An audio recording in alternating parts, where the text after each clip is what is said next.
Assalamualaikum warahmatullahi wabarakatuh.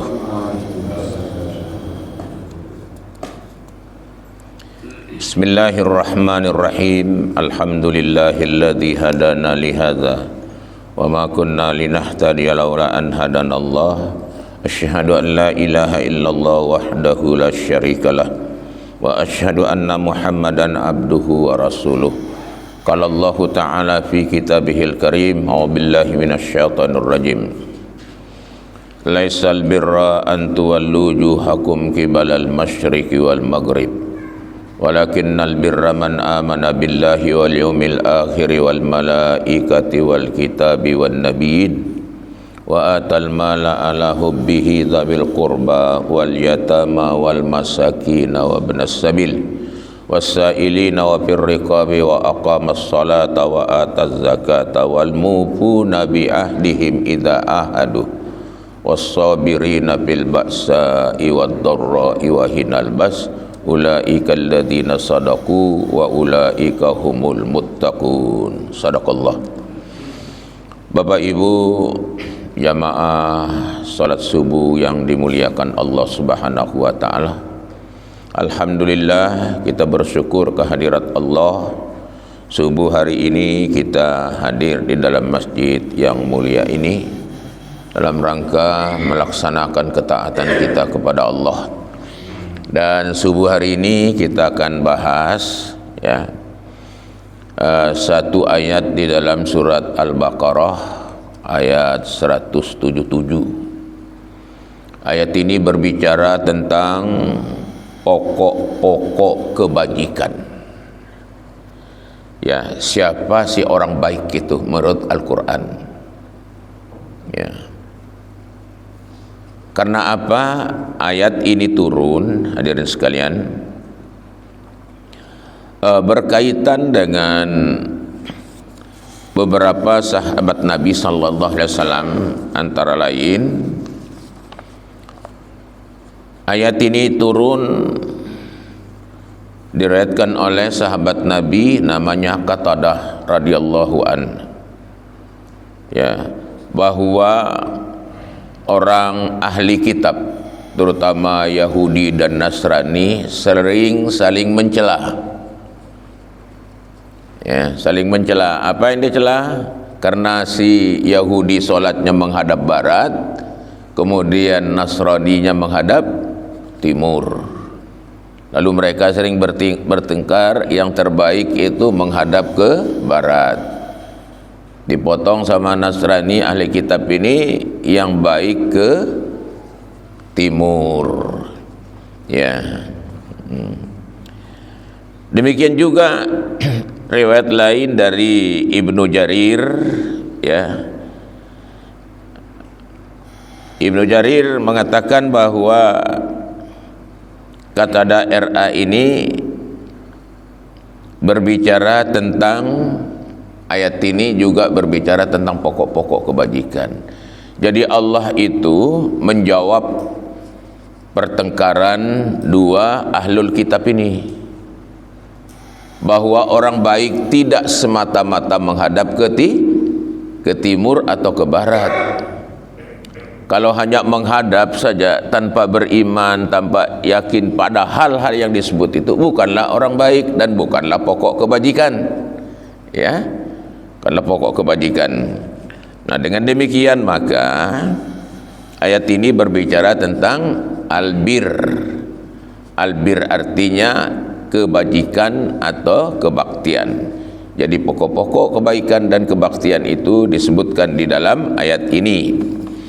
Yang pertama disebut itu, kita baca dulu secara global nanti kita, sebab agak lama kalau kita akan jelas ayat ini karena pakai poin-poin Yang pertama pokok kebajikan itu Al-Baqarah 177. Yang pertama sekali beriman kepada Allah. Beriman kepada Allah. Kemudian beriman kepada negeri akhirat. Kenapa orang sibuk mempersiapkan amal kebaikannya? Karena dia yakin akan ada balasan, ada ganjaran, ada pembalasan di kampung halaman yang hakiki, yaitu negeri akhirat. Oleh karena itu dia sibuk mempersiapkan negeri akhiratnya. Yang ketiga, beriman kepada malaikat-malaikat. Di samping Allah Subhanahu wa taala membuat rekaman-rekaman di dalam diri kita ini, ya, setiap manusia itu selalu diikuti oleh 12 orang malaikat. Cukup Bapak bayangkan betapa banyak malaikat Allah Subhanahu wa taala ketimbang manusia. Satu manusia itu 12 malaikat, ya, yang memelihara manusia, yang disebut dengan hafazah. Hafazah itu malaikat pemelihara, penjaga, pelindung. Bukan sekedar rakib atid, bukan. Ada yang lain yang Allah hanya menyebut dengan hafazah, ya, malaikat pemelihara. Banyak. Nah, untuk apa? Untuk memberitakan kepada manusia, oh, di mana saja kamu takkan pernah ditinggalkan oleh malaikat yang pencatat, ya, tentang kebaikanmu, tentang keburukanmu, ya, semua ada. Ya, maka beriman kepada malaikat yang tidak nampak, negeri akhirat yang pasti akan terjadi itu, maka semakin bertambah keyakinan kita bahwa kita pasti akan mendapatkan balasan. Kemudian yang keempat, beriman kepada kitab-kitab. Islam itu berbicara tentang 4 kitab saja, ya, yaitu Taurat, Zabur dulu, Taurat, Injil dan Al-Quran, dan tertulis di dalam Quran. Demikian juga suhuf-suhuf, lembaran-lembaran yang diberikan kepada Nabi Ibrahim dan lain-lain, itu 2 tertulis di dalam Quran, ya. Dan ciri khasnya nyata. Ciri khasnya orang diberi Alkitab oleh Allah, diberi suhuf oleh Allah, tetap imannya kepada Allah yang ahad, pada Allah yang ahad, pada Allah yang esa. Tidak ada, ya, kepada yang lain-lain, cara lain-lain berimannya. Kemudian beriman kepada nabi-nabi. Wah, Islam ini percaya ada 124.000 nabi, ya, yang diutus oleh Allah Subhanahu wa taala dari Nabi Adam dahulu sampai ke Nabi Muhammad sallallahu alaihi wasallam. Ya. Ada sekitar, ya,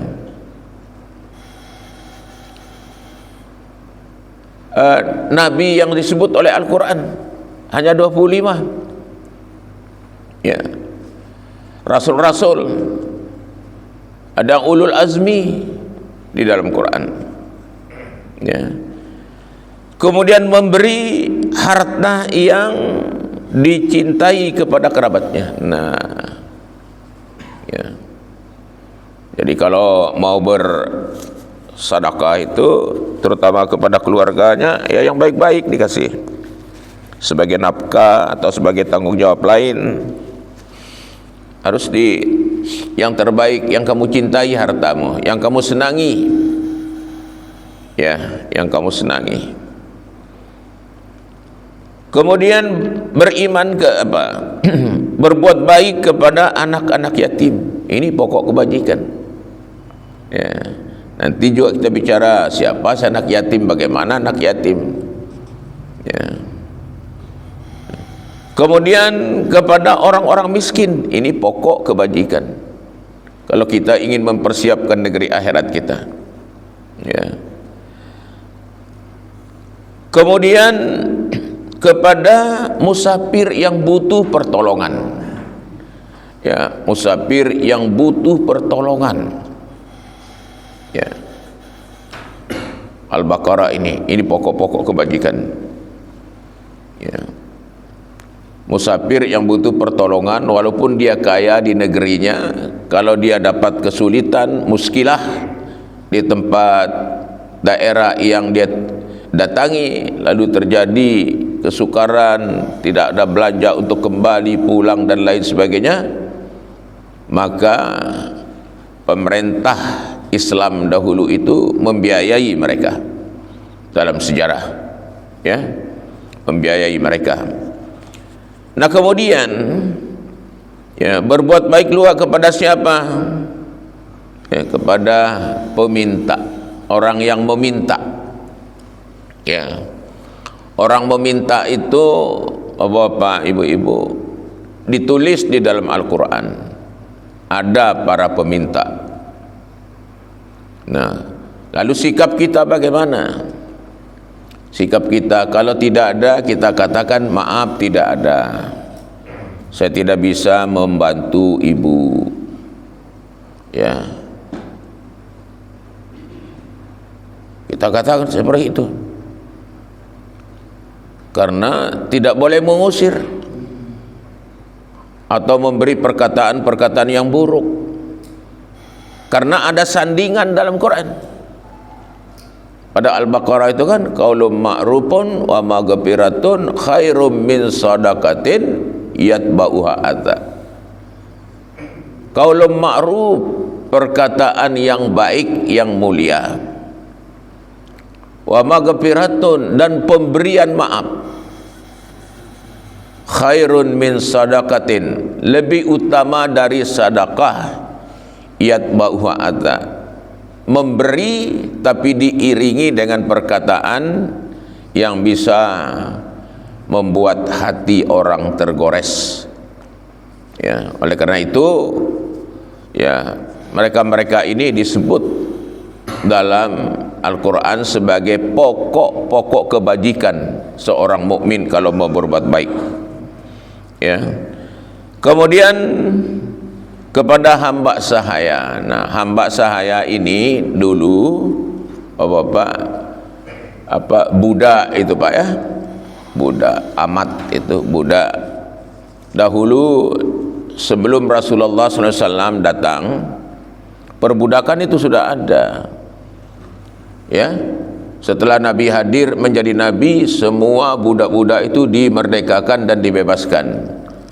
Tidak boleh lagi, haram lagi orang mengangkat budak. Ya, biar maaf bahasanya besar, budak dahulu dia dijadikan gundik Pak. Ya, apa maunya majikannya, apa mau bosnya, mau diapakan, mau dijual, mau dibunuh, mau digantung. Ya, ya. Dan perbudakan dahulu itu mayoritas perempuan, kemudian laki-laki. Nah, saat datang Nabi itu perintah fakku raqabah, fakku raqabah, fakku raqabah. Merdekakan hamba, merdekakan hamba, merdekakan hamba. Nah, ada orang masih mendebat ya di dalam surat Al-Mu'minun. Ya, terutama ahli-ahli kitab. Ya. Illa ala azwajihim. Ya, kecuali kepada istri-istrimu, aw ma malakat aimanukum, atau kepada budak-budakmu yang ada di tanganmu hari ini. Ya, maksudnya dulu perintah Nabi, kalau kamu sudah punya budak, tidak mau kamu merdekakan, tidak mau kamu ya suruh dia bebas. Kalau dia perempuan, nikahi dia. Nah, kalau sudah dinikahi itu hilang sudah status budaknya, karena telah dinikahi oleh tuannya. Jadilah dia wanita merdeka, wanita hurriyah. Ya, bukan lagi wanita amat. Ya, yang merdeka. Nah, jadi ada orang mengatakan sampai hari ini Rasulullah itu hendak sukses memerdekakan hamba. Nah, itu sejarah. Sejarah sudah tidak ada perbudakan. Di mana ada perbudakan? Tidak ada. Nah, itu yang perlu kita perhatikan. Kemudian yang ke-12, mendirikan sholat. Ini pokok-pokok kebajikan. Ya. Kemudian 13, membayar zakat. Kemudian orang-orang yang menepati janji bila berjanji, ini juga pokok kebajikan. Ya, pokok kebajikan. Nah, kemudian selanjutnya di sini dibicarakan orang-orang yang sabar dalam kesempitan, kesulitan. Wassabirina bil ba'sa. Ya. Kemudian orang-orang yang sabar dalam penderitaan. Wah, ini yang berat-berat ini. Susah dalam penderitaan ini. Orang yang bersabar lagi dalam peperangan. Ya, ada peperangan fisik melawan menjaga keamanan negeri. Banyak tantangan, banyak cobaan, banyak penderitaan. Mungkin mereka akan meninggal kena tembak. Ya, meninggalkan istri, anak-anaknya. Itu bisa menghantui orang-orang yang akan berjuang di jalan Allah. Tapi tidak kalah penting lagi orang yang berjihad melawan hawa nafsunya. Jihad yang paling berat dihadapi manusia adalah jihad mengarahkan hati kepada Allah Subhanahu wa taala. Itu yang paling berat. Menghadapkan hati kepada Allah. Mungkin hari ini hati kita tidak penuh menghadap kepada Allah. Menghadap kepada keduniaannya, menghadap kepada ketenarannya, menghadapkan kepada kesuksesannya, kepada hal-hal yang glamor. Tetapi yang paling berat, ya, bagaimana agar hati itu, kiblat hati itu utuh kepada Allah. Dari kiblat itulah yang akan melahir kebaikan-kebaikan di dalam kehidupan. Ini pokok masalah yang paling berat.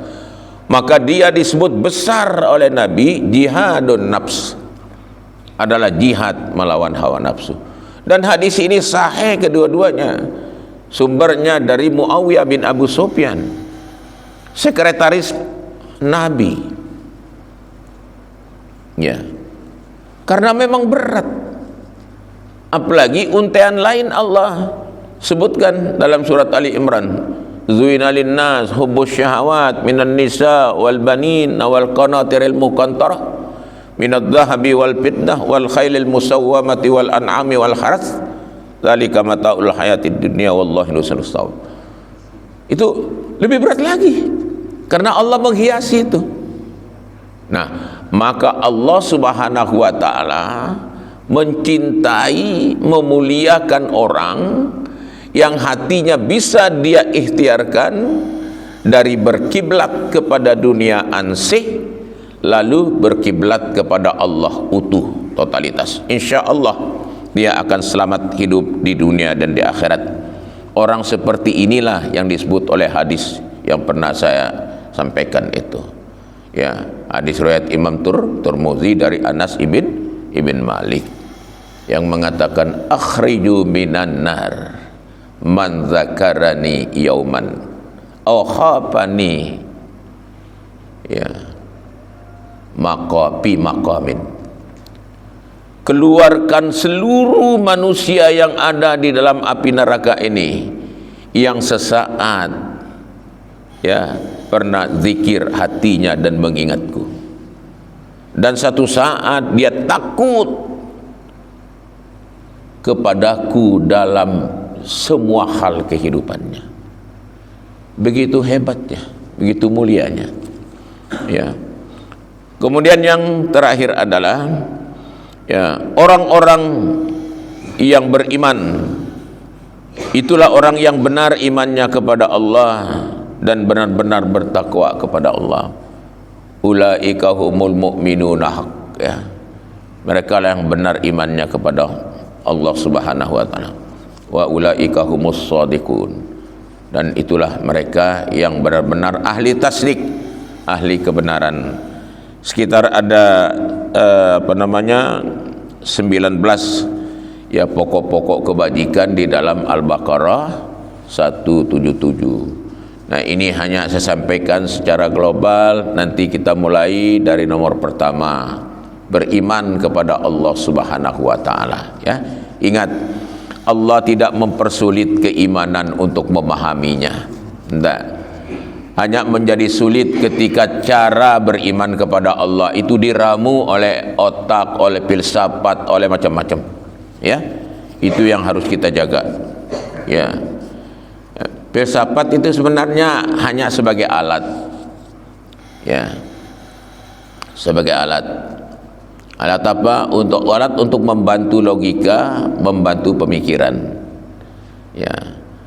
Kalau kita ingin, filsafat mengajarkan, kalau kita ingin melihat air turun dari hulu ke hilir itu, ya, jangan berdiri di tepi tebing.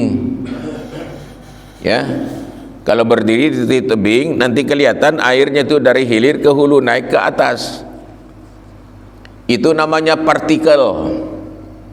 Ya, kalau kita ingin melihat air itu, ya, dari hulu ke hilir, ya kita harus di atas sana di induknya. Kita yakin bahwa air dari hulu ke hilir.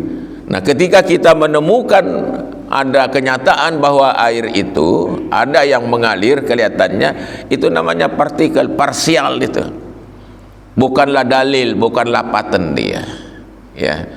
Dia hanya terjadi bukan karena sebab hulu, tapi hanya kemungkinan ada tebing yang jorok, ada tebing yang itu akan membuat air berputar. Ya, bukan itu persoalannya di atas. Nah, demikian ketika kita berbicara tentang Allah, ya harus dengan ilmu Allah, bukan dengan ilmu manusia. Ya, dengan ilmu Allah. Ya. Makanya dalam hadis mengatakan, ya, aku ini kan perbendaharaan yang tersembunyi. Ya, ana kuntu kanzan mahfian. Aku ini adalah perbendaharaan yang tersembunyi. Nah, aku ingin dikenal, aku ingin dicintai, maka aku ciptakanlah manusia makhlukku, fabi arafuni, agar dia mengenal aku dengan aku, bukan mengenal dengan logika, mengenal aku dengan aku, mengenal Allah dengan ilmu yang Allah berikan kepada kita untuk mengenalnya. Itu tauhid yang bisa menyelamatkan manusia. Ya, tidak ada sinkritisme di dalamnya, tidak ada. Insyaallah semua ini akan kita jelaskan pada saatnya. Demikian, semoga bermanfaat. Billahi taufiq wal hidayah. Wassalamualaikum warahmatullahi wabarakatuh.